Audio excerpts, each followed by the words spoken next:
இந்த திருப்பரங்குன்றத்துக்கு பக்கத்தில் சிக்கந்தர் மலைன்னு ஒன்று இருக்குது. நான் மதுரையில் தான் படித்தேன் கல்லூரியெல்லாம்.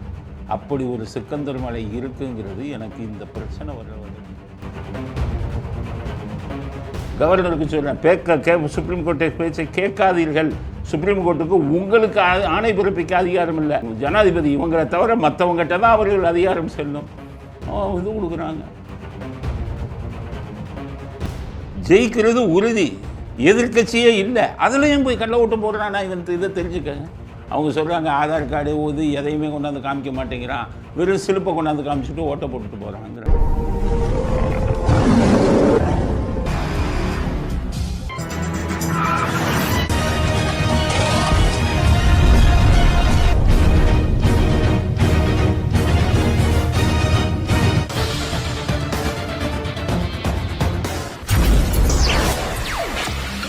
வணக்கம்.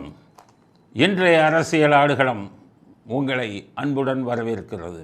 முதல் செய்தி, திருப்பரங்குன்றம் பிரச்சனை தான் இன்றைக்கி வைரல் ஆகிட்டு இருக்குது. இன்டர்நெட்டில் வைரல் ஆகிட்டு இருக்குது. வைரல் அப்படின்னா நிறையா பேர் அந்த வீடியோ அதை பற்றின விஷயத்தை தான் பேசிக்கிட்டு இருக்காங்க. திருப்பரங்குன்றத்தில் நடக்கிற பிரச்சனை. திருப்பரங்குன்றத்தில் இவர் சேகர் பாபு நேராக போயிருக்கார். கூட ஒரு பிரச்சனைக்குரிய ஆளையும் கூட்டிகிட்டு போயிருக்காரு, செல்வ பெருந்தகை. ரெண்டு பேரும் போய் இங்கே இதில் பார்க்குறாங்க. திருப்பரங்குன்றத்தில் பெரிய பிரச்சனை ஆயிடுச்சு. லட்சக்கணக்கான மக்கள் அங்கே வந்துக்கிட்டு கோயிலுக்கு போகணுன்னு காத்துக்கிட்டு இருக்காங்க. உடனே சேகர்பாபு சொல்கிறாரு, பாரதிய ஜனதா கட்சி இதை மத பிரச்சனையை ஆக்க முயற்சி செய்கிறாங்கன்னு சொல்கிறார். மதவாதம், இனவாதம், மொழிவாதம் என்ற ஒரு பிரச்சனையை பிரிவினையை ஏற்படுத்த நினைத்தார்கள். இது வேறு வடமாநிலங்கள் வேண்டுமென்றால் இதற்குண்டான சாத்தியக்கூறுகள் அமையக்கூடும். நீங்கள் வடமாநிலங்களைப் போல் இங்கும் கலவரத்தை ஏற்படுத்த வேண்டும் என்று நினைக்கின்றீர்கள். சேகர்பாபு சொல்கிறது, பாஜக இதை மத பிரச்சனையாக மாற்ற முயற்சி செய்கிறதுன்னு சொல்லியிருக்காரு. நம்ம எல்லாமே என்ன தெரிஞ்சுக்கிறோம்னா, யார் மேலே தப்பு, முதல்ல யார் இதை பிரச்சனையாக்குனாங்க அப்படிங்கிற உண்மையை நம்ம பேசுவோம். முதல்ல இந்த திருப்பரங்குன்றத்துக்கு பக்கத்தில் சிக்கந்தர் மலைன்னு ஒன்று இருக்குது. நான் மதுரையில் தான் படித்தேன் கல்லூரியெல்லாம். அப்படி ஒரு சிக்கந்தர் மலை இருக்குங்கிறது எனக்கு இந்த பிரச்சனை வர தெரியாது. காரணம், அது ஒரு பேசும் பொருளே இல்லை. அது பாட்டுக்கு அந்த பக்கம் சிக்கந்தர் மலைன்னு இருக்குது, இந்த பக்கம் திருப்பரங்குன்றம்னு இருக்குது. இத்தனை ஆண்டு காலமாக நூற்றாண்டு கிட்டத்தட்ட 500-600 ஆண்டு ஆச்சு அந்த சிக்கந்தர் மலையை இது பண்ணி. இத்தனை ஆண்டு காலமாக யாராச்சும் அதை பற்றி பேசுனாங்களா? அதிமுக ஆட்சி நடந்தது, யாராச்சும் பேசுனாங்களா? அதுக்கடுத்தது இப்போ எடப்பாடி ஒரு 4 வருஷம் இருந்தார், அப்போ கூட இது ஒரு பிரச்சனையாக உருவாகலை. இந்த 3 வருஷத்தில் இது ஒரு பிரச்சனையாக உருவாகிருக்குன்னா இதை யார் காரணம், யார் குளிர்காயிறாங்க, அதை நம்ம புரிஞ்சுக்கணும். இந்த திராவிட முன்னேற்ற கழக ஆட்சி வந்த உடனே தான் அந்த பிரச்சனையை கொண்டு வர்றாங்க. ஆரம்பம் எப்படி உருவாச்சு? ராமநாதபுரத்தில் ஒரு எம்பி இருக்கார், அவர் பேர் நவாஸ்கான். அவர் முஸ்லீம் லீக் கட்சியை சேர்ந்தவர். அவர் ஒரு ரவுடி மாதிரி, அடியாள் மாதிரி தான் அவர் நடந்துக்குவார். ஒரு 2 வருஷத்துக்கு முன்னாடி ராமநாதபுரத்தில் ஒரு விழா நடக்குது. இவர் வர்றதுக்கு முன்னாடி விழாவை ஆரம்பிச்சிட்டாங்களாம். லார்டு வானத்திலேருந்து குதித்த லார்டு இவர் வர்றதுக்கு முன்னாடி விழா, இவரே லேட்டாக வர்றாரு. மந்திரி கண்ணப்பன் இங்கே வந்துட்டார், கலெக்டர் வந்துட்டாங்க. மந்திரி கண்ணப்பன் வந்த உடனே அவங்க என்ன சொல்கிறாங்க, மந்திரி வந்துட்டார், விழாவை ஆரம்பிங்க. இவர் எம்பி லார்டு. இவர் என்ன சொல்கிறாரு, இவர் வந்தால் விழா ஆரம்பிச்சிருச்சு. எப்படி நான் வர்றதுக்குள்ளே விழா ஆரம்பிச்சிங்கன்னு கேட்டார். பதில் சொல்ல கலெக்டர் போனால் கலெக்டரை பிடிச்சி தள்ளினார். கலெக்டர் கீழே விழுந்தார். எந்த நடவடிக்கையும் இந்த ஸ்டாலின் ஆட்சியில், சர்வாதிகாரி ஸ்டாலின் ஆட்சியில் ஒன்றுமே அரசியலை பற்றி எதுவுமே தெரியாத ஸ்டாலின் 4000 ரூபா ஓட்டு போட்டு கள்ள ஓட்டு போடுறதை தவிர எதுவும் தெரியாது. அப்போவே மந்திரி ஏன் தாக்குனாங்கன்னு அவருக்கு அடுத்த எலெக்ஷன் வரும்போது இவரை கேண்டிடேட்டாக போடாதீங்க, ஒரு மோசமானவர்னு சொல்லி தடுத்துருக்க வேண்டாமா? ஒரு நல்ல முதலமைச்சராக இருந்தால் கண்ணப்பனை அடிக்க போகிறாரு. இப்படிப்பட்ட ஒரு குணம் படைத்தவர் இந்த நவாஸ்கான். இவர் எதுக்கு திருப்பரங்குன்றம் வர்றாரு பாருங்கள். கொஞ்ச நாளைக்கு முன்னாடி இந்த மனிதர் திருப்பரங்குன்றம் சிக்கந்தர் மலைக்கு போய் சிக்கன் பிரியாணி சாப்பிட்றாரு. ஏன்னா பக்கத்தில் கோயில் இருக்குது, அது கோபம் வரட்டும். இந்த கலவரத்தை தூண்டியவர் நவாஸ்கான். அவர் அப்போவே சொன்னோம், குண்டர்கள் சட்டத்தில் கைது பண்ணணும், இவரை எம்பியை டிஸ்குவாலிஃபை பண்ணணும். சுப்ரீம் கோர்ட்டில் ஒரு வழக்கை போட்டு இவங்க வந்து அரசியல் சட்டத்தில் எடுத்த உறுதிமொழிக்கு எதிராக மத உணர்வுகளை தூண்டி விடுறாங்கன்னு சொல்லி ஒரு பதவிக்கு டிஸ்குவாலிஃபை பண்ணணும் நான் ஏற்கனவே பேசியிருக்கேன். அதுக்கடுத்தது இவங்க எலெக்ஷன் கமிஷனுக்கும் இதை புகார் அனுப்பணும். அது பாஜக ஒன்று திமுகனாலே அவங்க ஆஃப் ஆகிடுவான், ஒன்றுமே பண்ணல. இப்போ என்ன ஆயிடுச்சு, அவர் ஊற்றி அவர் எண்ணெய் வச்சு நெருப்பு பற்ற வச்சார், இப்போ அது பெருசாக பற்றிக்கிச்சு. எல்லாரும் பாஜக அதை வந்து இது ஆயுதமாக அவங்க உபயோகிச்சுக்கிட்டாங்க. அவங்களுடைய இதுக்காக பெரிய பிரச்சனையாகி லட்சக்கணக்கான பேர் இங்கே வந்துட்டு மத மோதல் உருவாகிற அளவுக்கு கொண்டாந்து விட்டாங்க இந்த நவாஸ்கானு. அதை இவங்க பயன்படுத்திக்கிட்டாங்க. இப்போ சேகர்பாபு வந்துக்கிட்டு மத பிரச்சனை ஆயிடுச்சுன்னா ஆரம்பித்ததே நீங்கள் தானே. மத பிரச்சனையை உருவாக்கணுன்னு ஆரம்பித்ததே நீங்கள் தானே. உங்கள் கூட்டணி கட்சியை போய் அரெஸ்ட் பண்ணுங்க அந்த நவாஸ்கானை. அதை விட்டுட்டு இங்கே வந்துக்கிட்டு இவங்க ஆரம்பிச்சிட்டாங்கன்னா உங்கள் எதிரிகள், அரசியல் எதிரிகள் அப்படி தான். நீங்கள் தப்பு பண்ணீங்கன்னா அவங்க அதை பயன்படுத்திக்குவாங்க. இது சகஜம் தானே. அதனால் திருப்பரங்குன்றத்தில் வந்த பிரச்சனைக்கு காரணமே நவாஸ்கான்னு திமுக கூட்டணி கட்சிக்காரர் தான், எம்பி. அவரால் தான் இது போல் பிரச்சனையாச்சு. நான் ஏற்கனவே சொல்லிட்டேன், சிக்கந்தர் மலைங்கிறது இந்த சிக்கந்தருங்கிறவர் சுல்தான்கள் காலத்தில் பாண்டிய நெடுஞ்செழியனை அங்கே ஆண்டுகிட்டு இருக்கும்போது அவருக்கு உதவி செய்வதற்காக வர்ற மாதிரி வந்து இங்கே பிரச்சனை உருவாக்கினார்கள் சுல்தான் மன்னர்கள். அவர்கள் வெளிநாட்டுக்காரங்க. அதுக்கப்புறம் அதில் ஒருத்தர் தான் சிக்கந்தர். அவருக்கும் பாண்டிய நெடுஞ்செழியனுக்கும் பிரச்சனையான உடனே பாண்டிய நெடுஞ்செழியன் ஆளுகளை மலை உச்சிக்கு அவரை கூட்டிகிட்டு போய் கொலை செய்கிறாங்க. அதற்கு கொலை செஞ்சுட்டு அங்கேயே அவரை புதைக்கிறாங்க. அது பின்காலத்தில் தர்காபா உருவாயிடுச்சு. அவர் யாரோ மதத்தை மறந்துடுங்க. அவர் வெளிநாட்டை சேர்ந்தவர் இந்த சிக்கந்தர், நம்ம நாட்டை சேர்ந்தவங்க இல்லை. அந்த ஒரு உணர்வோடு தான் பார்க்கணும், மத ரீதியாக பார்க்காதீங்க. அப்படி ஒரு ஆளை வச்சுக்கிட்டு அதுக்கு தூபம் போட்டுக்கிட்டு இந்த மாதிரி ஒரு கூட்டம் வந்து இது பண்ணி நல்ல அமைதியாக இருக்கிறதில் மத உணர்வுகளை தூண்டி விட்டு உருவாக்கிட்டாங்க. இப்போ அது பெரிய பிரச்சனை ஆனதுன்னா அதுக்கு காரணம் பொம்மை முதலமைச்சர். ஒன்றுமே தெரியாமல் ஒரு பொம்மை முதலமைச்சர் இங்கே உட்காந்துருக்காரு. கூட்டணி கட்சிக்காரன் பூரா விளையாடுறான். அவன் தான் தூண்டி விட்டது. அதனால் நவாஸ்கானை வந்து குண்டர்கள் சட்டத்தில் கைது பண்ணணுங்கிறதான மத உணர்வுகளை தூண்டிவிடும் எந்த மனிதர்களையும் இந்த நாட்டுக்குள்ளே அனுமதிக்கக்கூடாது. அது மட்டும் இல்லாமல் நவாஸ்கானை வந்துக்கிட்டு சாதிக் ஒரு ஜாஃபர் சாதிக்கு ராமநாதபுரம் மாவட்டத்தை சேர்ந்தவர்.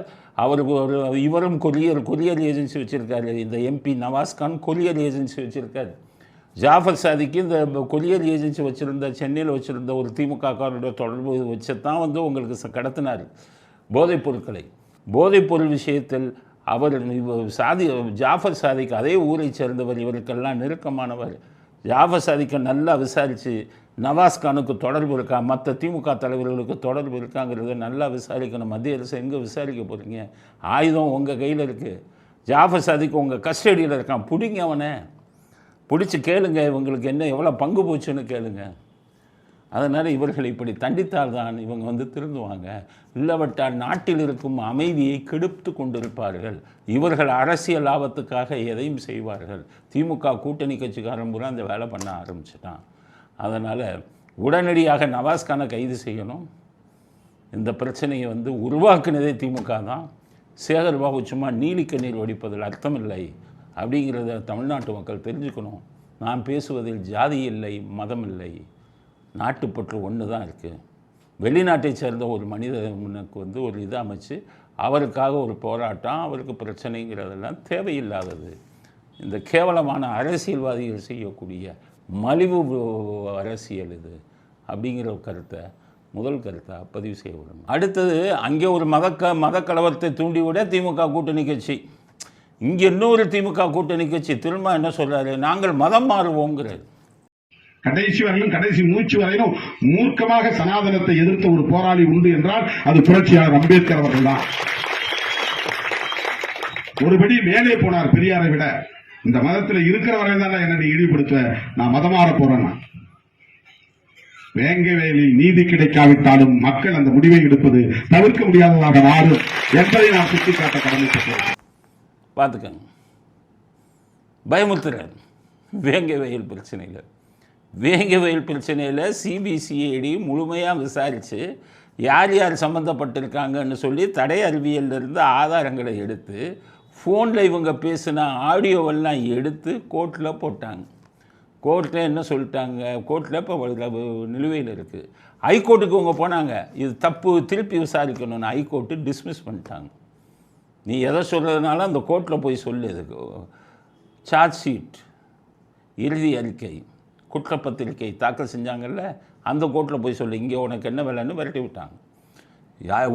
தமிழ்நாடே அமைதியாக இருக்குது, திருமாவளவன் மட்டும் கத்திக்கிட்டு இருக்காரு. ஏன்னா அரசியல் செய்கிறதுக்கு போச்சே, சினிமாக்காரனுக்கு படம் எடுக்கிறது போச்சு, இந்த 3 டைரக்டர்களுக்கு திருமாவளவனுக்கு போச்சேன்னு துடியாக துடிக்கிறார். துடிச்சிட்டு கடைசி ஆயுதமாக எதை எடுக்கிறார் தெரியுமா?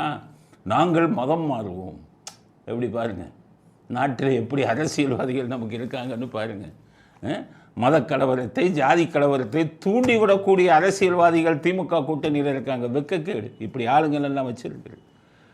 என்ன மதம் மாறுவோம்? திருமாவளவன் அந்த வீடியோவை பாருங்கள், அதில் சொல்கிறார் திருமாவளவன் என்னென்னா, அம்பேத்கர் சொன்னாலாம் நாங்கள் மதம் மாறுவோன்னு. இது மாதிரி ஒரு பொய், அப்பட்டமான பொய்யை காமிங்க. திருமாவளவனுக்கு சேலஞ்சு விடுறேன், சவால் விடுறேன். அம்பேத்கர் மதம் மாறுவேன்னு சொன்னது தான் காமிங்க. அம்பேத்கர் தான் பட்டியல் இனத்து மக்களுக்கு இடஒதுக்கீடெல்லாம் அரசியல் சட்டத்தில் எழுதினார்.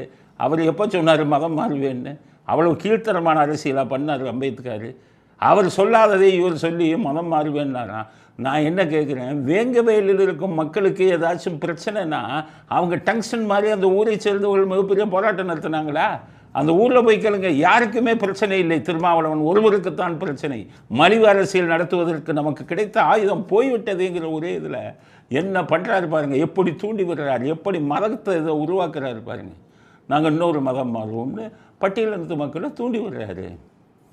இப்படி ஒரு மலிவான அரசியல்வாதிகளை நான் எங்கேயுமே பார்த்ததில்லை. நாங்களே எத்தனையோ அரசியல்வாதிகளை பார்க்குறோம், மற்ற மாநிலங்களில் கூட. இப்படி ஒரு மலிவான அரசியல் ஆளுங்கட்சியை கையில் வச்சுக்கிட்டு, ஜெயலலிதா இருக்கும்போது வாலாட்ட முடியுமா? திருமாவளவனால் ஒட்ட அறிக்கிடுவாங்க. பேச முடியுமா? பிடிச்சி உள்ள தள்ளிடுவாங்க. ஆனால் நான் திருமாவளவனுக்கு கேட்குறேன், மதம் மாறுவேன்னு. நீங்கள் என்றைக்கோ மதம் மாறியாச்சையா? நீங்கள் என்ன இப்போ இன்னுமே மாறுவேங்கிறது? இது ஈசனை இயேசுதான் ஈசன் என்னைக்கு சொன்னீங்களோ அன்னைக்கே நீங்கள் வேறு மதத்துக்காரர் மாதிரி தானே பேசுனீங்க. இங்கே உங்களுக்கு இடமில்லை. இப்படி பேசுபவர்களுக்கு இந்து மதத்தில் இடமில்லை. வெளியில் போங்க. இந்த மதத்தை அவமதிக்காதீங்க. சனாதனத்தை பற்றி தரக்குறைவாக பேசுகிறீங்க இல்லை? அப்போ இது மோசமான மதம் இல்லை. இந்த மதத்தில் ஏன் இருக்கீங்க? வெளியில் போங்கன்னு தானே சொல்கிறேன். ஈசன் இயேசுங்கும் போது வெளியில் போங்க. அதுக்கடுத்தது வள்ளுவரை குச்சப்படுத்தி சொல்கிறாங்க. வள்ளுவர் ஒரு கிறிஸ்தவர்னு சொல்கிறாங்க. ஆக உங்களுக்கு பணம் எங்கெங்கிருந்து வருதுங்கிற விஷயங்கள்லாம் தெரியும். ஸ்டாலின்ட்ட இருந்து மட்டும்தான் பணம் வருதா? தெரியும் எங்கெங்கிருந்து பணம் வருதுன்னு. ஒரு நாள் மாட்டுவீங்க அப்படிங்கிறது தான். அதனால் மத உணர்வுகளை தூண்டிவிடக்கூடிய வேலைகளை திருமாவளவன் செய்யாதீங்க. மலிவு அரசியலுக்காக திருமாவளவனுக்கு கடுமையான கண்டனத்தை தெரிவித்துக் கொள்கிறோம். பட்டியலினத்து மக்களை போய்கிட்டு மதம் மாறுவோம்னு சொல்லி தப்பான இடத்துக்கு உங்கள் பின்னாடி எத்தனை 10 பேரை மதம் மாற்றி காமிங்க. திருமாவளவன் 10 பேரை மதம் மாற்றி காமிங்க, பார்த்துக்கோம். சும்மா வாய்நாள் சொன்னால் போதாது.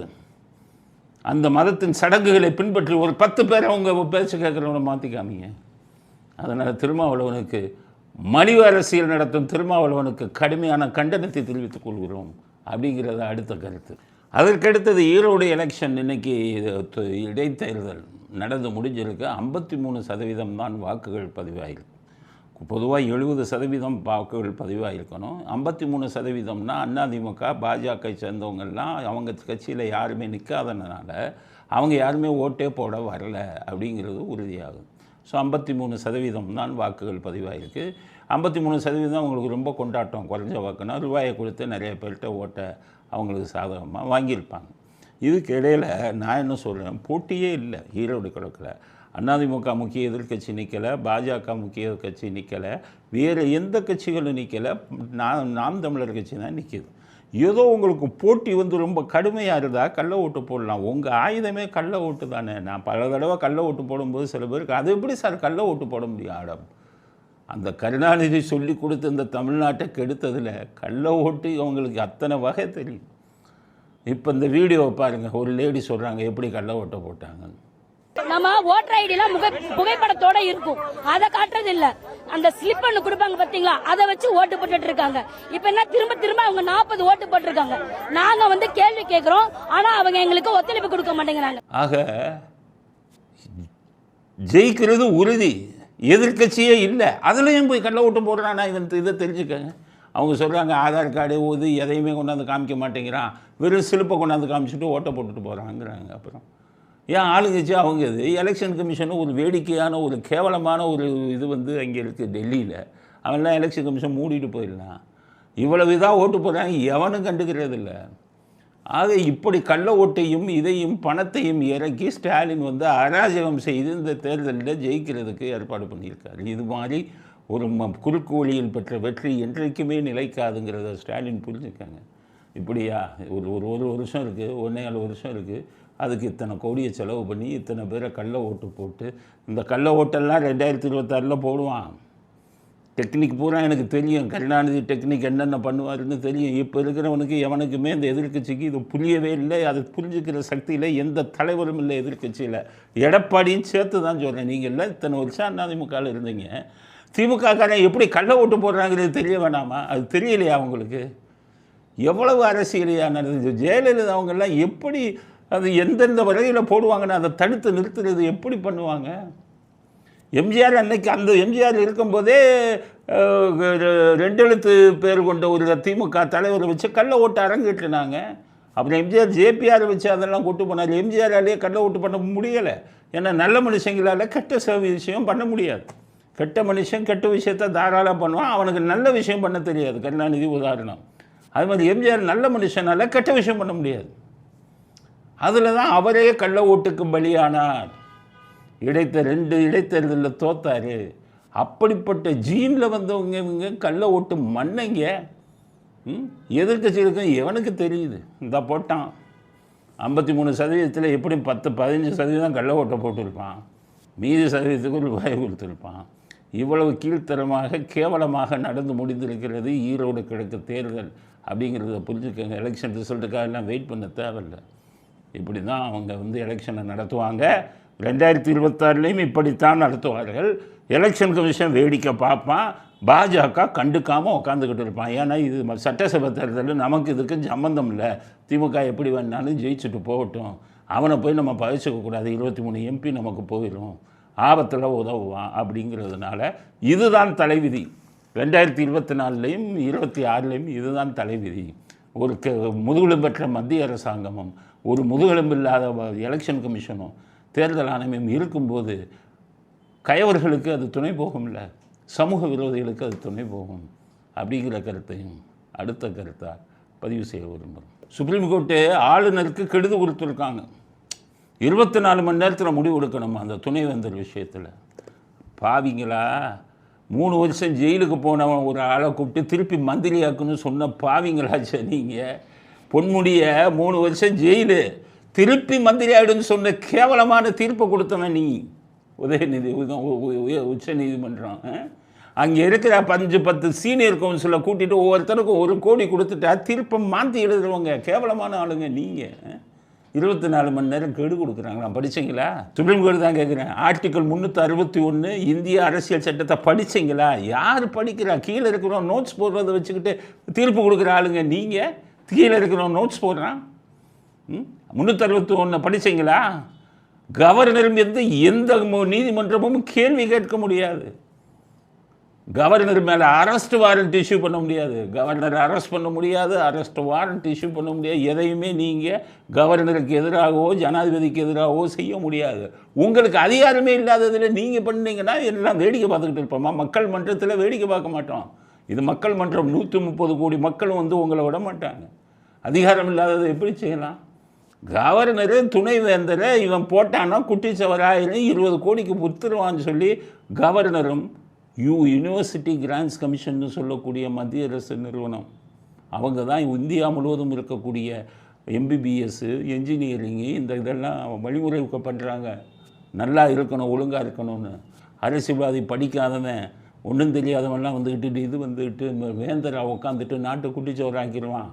ஒரு துணைவேந்தர் இதை 20 கோடிக்கு கட்சிக்காரனுக்கு விற்பான். நாட்டு பல்கலைக்கழகமே குட்டிச்சவராயிரும் அப்படின்னு பயப்பந்துக்கிட்டு நான் குவாலிட்டி ஒரு கவர்னர்னால் படித்தால் வருவார், நல்லா படித்தவங்களை போடுவார்னு சட்டம் போட்டான்.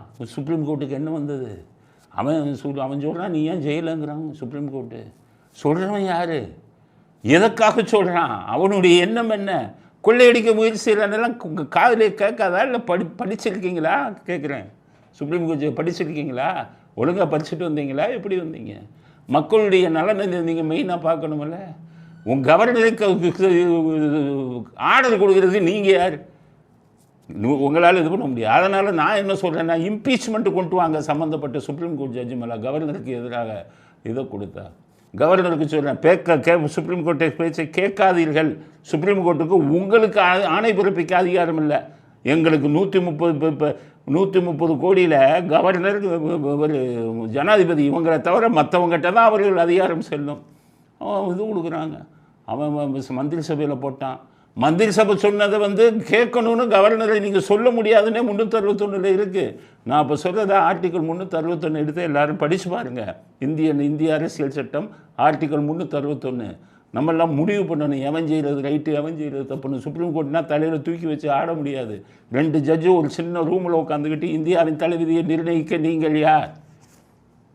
அதனால் கவர்னருக்கு சொல்கிறேன், விட்டு கொடுக்காதீர்கள். பல்கலைக்கழகம் கெட்டு குட்டிச்சவராகிவிடும். கண்டவன்லாம் உள்ளே நுழைஞ்சிடுவான். திமுக காரனெல்லாம் இவனு துணைவேந்தராக போட்டுருவாங்க. அவனுக்கு கவலை இல்லை. டெல்லியில் உட்காந்துக்கிட்டே எதையாச்சும் கொடுத்துக்கிட்டு போவான் சுப்ரீம் கோர்ட்டு. உங்களுக்கு கொடுக்க அப்படி கொடுத்தால் அந்த 2 நீதிபதிகள் மீது பாஜக போய் சொன்னால் முதலும் இல்லாதாளுங்க இம்பீச்மெண்ட்டு கொண்டு வாங்கயா. உனக்கு அதிகாரம் இல்லையா? உன் 2 ஜட்ஜுகளுக்கு இம்பீச்மெண்ட் கொண்டாந்து அவன் பதவியை நீக்குங்க. தன்னுடைய அதிகாரத்தை இந்த ஜனநாயக நாட்டில் எவன் சரியாக பயன்படுத்தவில்லையோ, இல்லை எவன் முறைகேடாக பயன்படுத்துகிறானோ அவன் தண்டிக்கப்படணும். அதுதான் ஜனநாயகம். முதலமைச்சராக இருந்தாலும் சரி, பிரதமராக இருந்தாலும் சரி, உச்சநீதிமன்ற நீதிபதிகளாக இருந்தாலும் சரி, அவங்கவுங்க தன்னுடைய கடமை என்ன, தன்னுடைய பொறுப்பு என்ன, தன்னுடைய அதிகாரம் என்னங்கிறத புரிஞ்சு வச்சுக்கணும். இஷ்டத்துக்கு ஒவ்வொருத்தனும் ஆர்டர் கொடுத்துட்டு போவீங்களா? அதனால் கவர்னருக்கு ஆணையிட உனக்கு உரிமை இல்லை. நான் சொல்கிறேன், ஒரு வழக்கறிஞராக சொல்கிறேன், சுப்ரீம் கோர்ட் என்ன நடவடிக்கை எடுக்கிறதுக்கு எவன் யோக்கியனாக இருக்கீங்க? நிறைய கதை இருக்குது. விட்டேன்னா எல்லா பேரும் தலை குனிஞ்சு போயிடுவீங்க. உச்சநீதிமன்றத்தில் என்ன நடக்குது, அங்கே இருக்கிற ஜட்ஜுங்க வக்கீல்கிட்ட கேட்டால் தெரியும். பூஷன்கிறவர் உங்களை நாக்கப்படுங்கிற மாதிரி கேட்கல, லஞ்சம் வாங்குறீங்கயா நீங்கன்னு சொன்னார் பூஷன்கிற வக்கீல், சுப்ரீம் கோர்ட் வக்கீல். கோர்ட் அவமதிப்புன்னா ஜெயிலுக்கு அனுப்பு, நீ லஞ்சம் வாங்குறதை நிறுத்துனாரு. ஜெயிலுக்கு அனுப்ப பயந்துக்கிட்டு ஒரு ஃபைன் போடுறேன்னா கட்ட முடியாது, ஜெயிலுக்கு அனுப்புனாரு. ₹1 ஃபைன் போடுறேன்னு கட்டுனா கட்ட முடியாதுன்னு சொன்னார் அந்த வழக்கறிஞர். கடைசி தலை குனிஞ்சு நின்னாங்க சுப்ரீம் கோர்ட். இந்த லட்சணத்தில் இருக்குது. ஒரு கவர்னரை நீங்கள் இவ்வளோ பயமுறுத்துவீங்களா? உங்களுக்கு என்ன அதிகாரம்? எவன் சொல்கிறவன் யார்? உலகமாக கொள்ளைக்காரர்கள், அரசியல்வாதி தமிழ்நாட்டை கொள்ளையடிச்சுக்கிட்டு இருக்கிறவனுக்கு ஆதரவாக ஒரு தீர்ப்பை கொடுப்பீங்களா? கவர்னரை பயமுறுத்துவீங்களா? பொன்முடி இதில் தான் கேவலப்படுத்துனீங்க. பொன்முடி இதில் எப்படி கேவலப்படுத்துனீங்க? பொன்முடி மாதிரி ஒரு அவரை திருப்பி மந்திரி ஆக்குங்கன்னு சொல்லும் போதே உங்கள் நீதி தராசை கவுந்து போச்சு. அவன் நீதி தராசை தூக்கி வெளியில் போடுங்க. பொன்முடியாம் திருப்பி மந்திரி ஆக்காமல் 3 வருஷம் ஜெயில் போனாலும் பரவாயில்லன்னு சொன்னீங்கல்ல, அன்றைக்கும் உன் நீதி தராசு போயிடுச்சு. சுப்ரீம் கோர்ட் நீதி தராசு நீங்கள்லாம் உட்காந்துக்கிட்டு தீர்ப்பை கொடுக்குறாங்க. கடுமையான கண்டனத்தை உச்ச நீதிமன்றத்துக்கு தெரிவித்துக் கொள்கிறோம். எல்லையை மீறாதீர்கள். மனசாட்சிப்படி தீர்ப்பு கொடுங்கள். வெறும் சட்ட புத்தகங்களை பார்த்து தீர்ப்பு கொடுக்காதீர்கள். நல்லவன் கெட்டவன் கையில் தான் இருக்குது. நல்லவன் கையில் தான் பொறுப்பு போகணும்.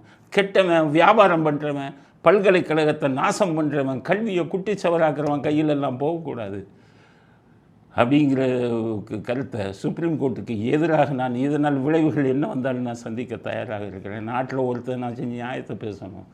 Who is to bell the cat அப்படின்னு இங்கே ஆங்கிலத்தில் சொல்லுவாங்க. பூனைக்கு மணி கட்டுவது யார்? யாராச்சும் ஒருத்தர் மணி கட்டினா தான் அந்த நாட்டில் நீதி நிலைநாட்டப்படும். யாராக இருந்தாலும் எல்லையை மீறக்கூடாது என்ற கருத்தை உச்ச நீதிமன்றத்துக்கு எதிராக ஒரு வழக்கறிஞர் என்ற முறையில் கூட பார்க்காம நான் போய் இவங்களை சப்போர்ட் பண்ணிக்கிட்டு இருக்க முடியாது.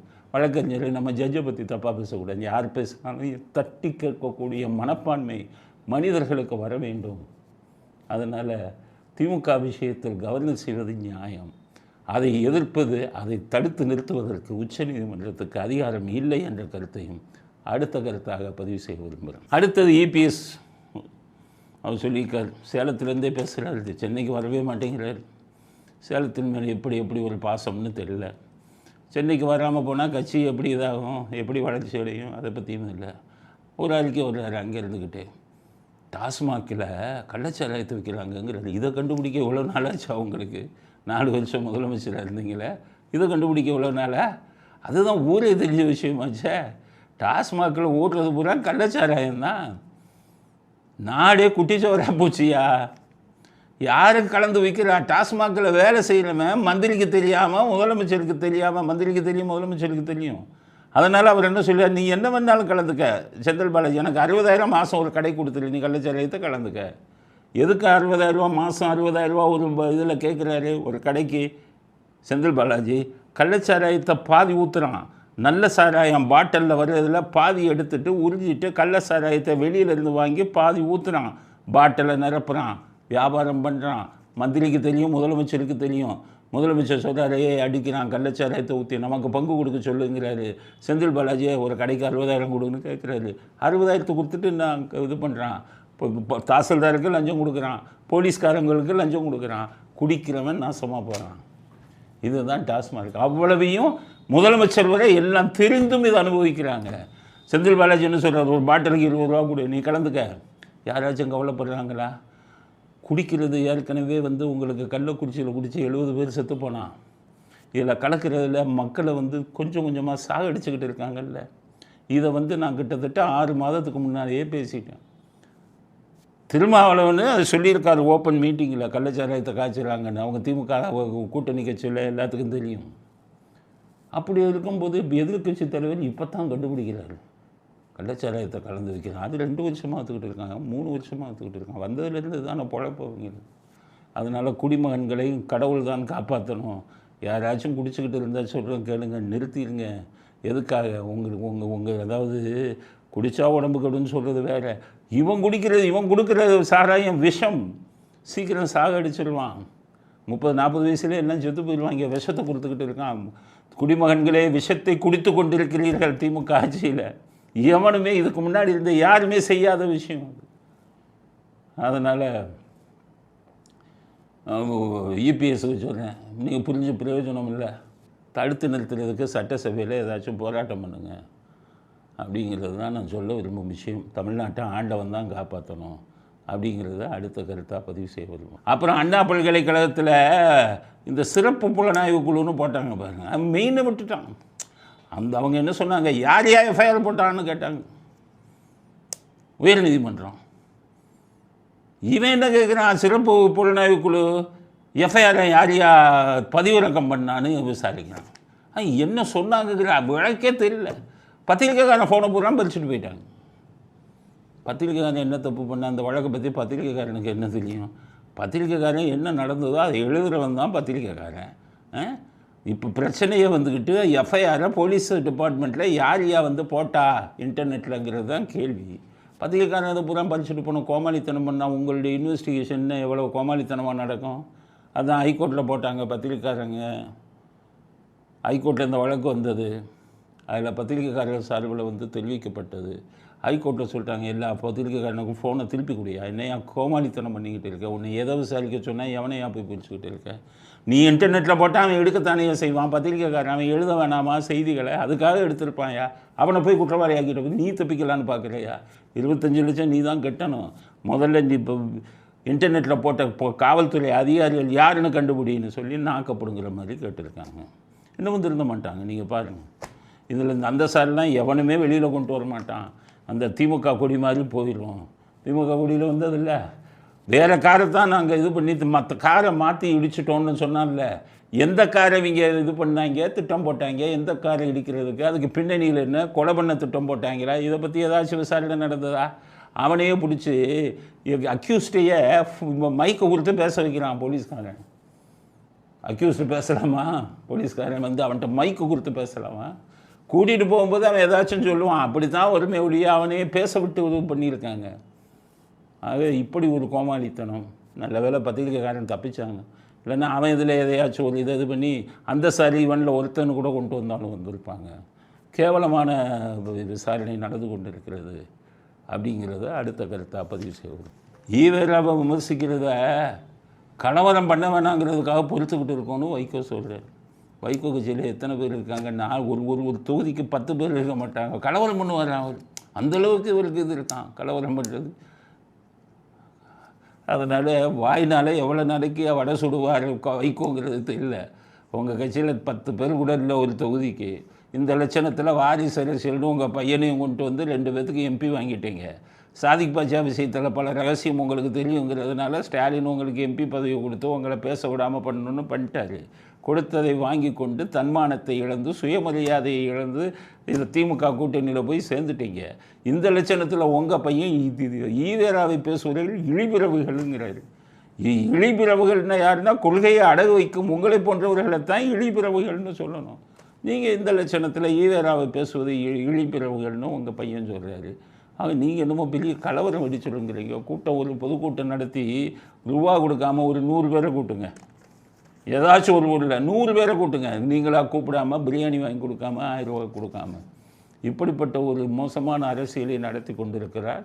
போராட்டம் வெடிக்குமா கலவரம் வெடிக்குமா ஈவேரா சொன்னபடி நாங்கள் கூட தான் பேசிக்கிட்டு இருக்கோம். கலவரத்தை வெடித்து பாருங்களேன். இப்படி ஒரு கேவலமான அரசியலை வைகோ நடத்த வேண்டாம் அப்படிங்கிறத வைகோவுக்கு பதிவு செய்ய வரும். அடுத்தது இந்த வீரமணி பைத்தியக்காரங்களுக்கெல்லாம் நான் பதில் சொல்ல வேண்டியதில்லைங்கிறது.